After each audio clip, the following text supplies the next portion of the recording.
হাউলি ৰাসৰ পৰা আহি ৰাতিপুৱা পুৱা এই মিথুন দা শুই আছে, এতিয়ালৈকে উঠে নাই। মাছুম ভাই চাহ খাই আছে, হোৱা নাই।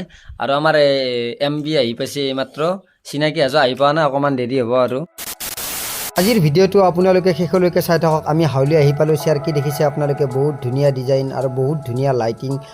শুনছ সঁচাকৈ কথাখিনি যদি ক'ব যাওঁ, হাউলিত ৰাস চাই খুবেই ভাল লাগিছে। কাৰণ ইয়াতে যিটো লাইটৰ কেপাচিটি বা যিটো ডিজাইন বহুত ভাল লাগিছে। আৰু হাউলিৰ মাজতে আমি ফুৰি থাকোঁতে ভোক লাগিল। ভোক লগাৰ পিছত আমি কি কৰিলোঁ, হোটেলত গ'লোঁ। হোটেলত যাই যি চাওঁ, এখন হোটেল দেখা পালোঁ। হাউলিৰ মেইন চকতে হয় হিতাৰ্থী হোটেল, বহুত ধুনীয়া হোটেল।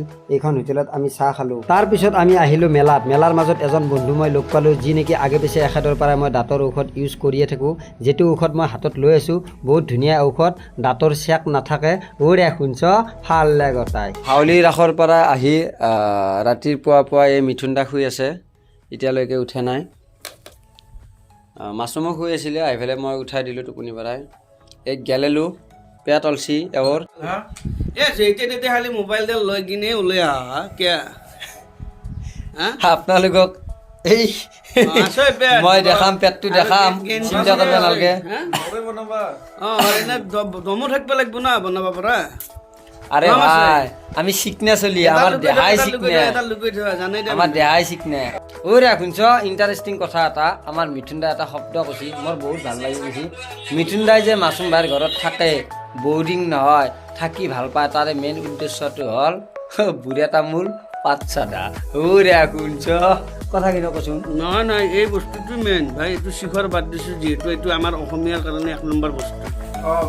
মই ঘৰতে পাওঁ, বহিৰাগত শিখৰকে খাম আমি। তো আপোনালোকে আজি ভিডিঅ' চাই থাকক, আমাৰ শ্বুটিং আৰম্ভ হ'ব। শুনছ এই তামোলটো চাওক, মই এটা একদম ৰিয়েল কথা ক'ম, বেয়া পাব লগা কথা নাই। আপোনালোকে দিলে তাৰমানে বহুত ভাল পায়।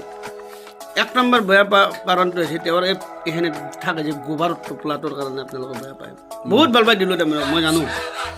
কিন্তু ময়ো শিখৰ নাছিলোঁ, 3টা কমেণ্ট পাই কিনে মই শিখৰ বাদ দিছোঁ। চাওক এই তামোল খোৱা বস্তু, তামোল খোৱা ময়ো খাওঁ, নাখাওঁ বুলি নকওঁ, এতিয়া কমাই দিছোঁ বহুত, আৰু অলপ চলপ খাই আছোঁ, বাদ দিম লাহে লাহে।